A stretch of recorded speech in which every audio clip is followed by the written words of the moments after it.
Hi guys, welcome to Retro Bliss Gaming. Today I'm going to be doing a review of the Hyperkin Trooper 2 controller for your PC, Mac, Raspberry Pi, and other devices. I have an Atari 2600 console and some other Atari consoles that I play my games on, and I purchased the Hyperkin Trooper for those. And it's a premium controller. It's a great controller. I highly recommend it. If you haven't seen my video on that, I'll leave a link in the description. But it impressed me so much that when I decided to start doing reviews for Atari 2600 games, I'm doing my video capture on a PC. So I thought when I'm doing my gameplay that I wanted to use an authentic Atari joystick for my PC. When I realized that Hyperkin had developed the Trooper 2 for that to happen, I purchased one immediately, and I absolutely love it. There are a lot of features to this one that I really like, some of which are on the original Trooper and some that are not. The reason that one of the reasons why I like this controller is because it has these beveled edges here, and it just makes it so comfortable when you're playing. It's not digging into your palm right here, and it's just so much fun to play. There's no noticeable lag in the gameplay whatsoever.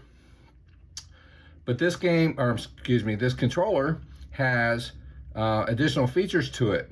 Now, on the front of this controller, you have a start and select button, and on the back, you have two shoulder buttons.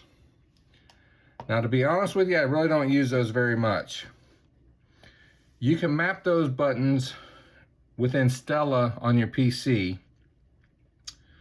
However, I don't really utilize that too often because I have my keyboard in front of me. I just use the keyboard for whatever extra buttons that I need other than the gameplay.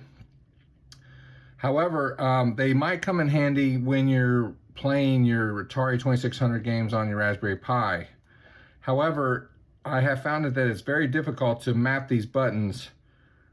When you plug in the controller, it asks you to map your buttons, and it's just a pain. It's not so hard on just a regular PlayStation style controller, but on these I have trouble configuring them. So I really don't play my Atari 2600 games on my Raspberry Pi much anyway, so that's kind of a non-factor. But just for those of you out there who might consider doing that, it is somewhat of a pain to do that, but it is possible to do that. And my understanding, I believe that you can actually program these buttons differently.